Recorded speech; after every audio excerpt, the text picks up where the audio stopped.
remarks about Prime Minister Narendra Modi's mother. They accused him of disrespecting women and demanded an immediate public apology. As part of the protest, BJP women leaders burned an effigy of Rahul Gandhi near the old bus stand. Expressing their outrage over the comments, the incident has sparked widespread criticism with BJP leaders across Telangana. Calling the remarks unacceptable and deeply offensive, the party has warned that such behavior will not be tolerated and vowed to continue protest until an apology is issued. రాష్ట్రంలో Congress party యాత్రలో భాగంగా రాహుల్ గాంధీ ప్రోగ్రాంలో ఒక ముస్లిం మహమ్మద్ రఫీష్ నిన్న అంటే మన ప్రధానమంత్రి మోడీ గారి తల్లిని దుర్భాషలాడడం జరిగింది. మహిళల పట్ల అగౌరవంగా మాట్లాడినందుకు రాహుల్ గాంధీని మేము డిమాండ్ చేస్తున్నాం. మహిళలకు సభ్య సంస్కారంతో మనం ఒక హిందూ సాంప్రదాయాలతో మన మహిళలను గౌరవించడం మన దేశ సంస్కృతి.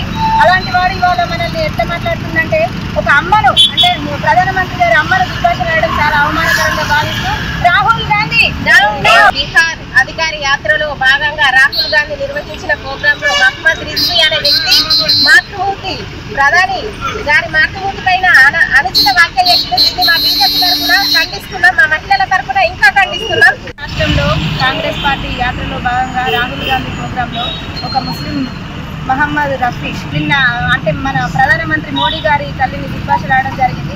మహిళల పట్ల అగౌరవంగా రాహుల్ గాంధీని మేము డిమాండ్ చేస్తున్నాం. మహిళలకు సభ్య సంస్కారంతో మనం ఒక హిందూ సాంప్రదాయాలతో మన మహిళలను గౌరవించడం మన దేశ సంస్కృతి. అలాంటి వాడు ఇవాళ మనల్ని ఎట్లా మాట్లాడుతుందంటే ఒక అమ్మను అంటే ప్రధానమంత్రి గారి అమ్మను దుర్భాషలాడడం చాలా అవమానకరంగా భావిస్తూ రాహుల్ గాంధీ మొత్తం interior lightings set lightings floor lightings sir చేశాం. ఫీలింగ్ ఏంటంటే